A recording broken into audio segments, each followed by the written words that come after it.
નમસ્કાર મિત્રો, કે જે આપણે આ તલનું વાવેતર કરેલું છે એમાં પિયતમાં ધરતી અમૃત અને ઉપરથી સ્ટીમરીસ બાયો 99ના સ્પ્રે કરેલા છે. જોવા એનું રિઝલ્ટ હાઇટમાં, ફ્લાવરિંગમાં, ગ્રોથમાં બધી બાજુથી જોરદાર રિઝલ્ટ મળેલું છે.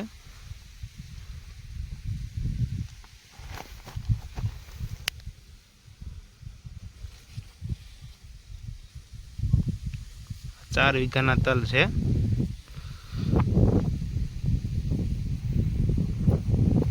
અને જે બીજી બાજુ ઉપયોગ નથી કરેલો એ બાજુ જુઓ.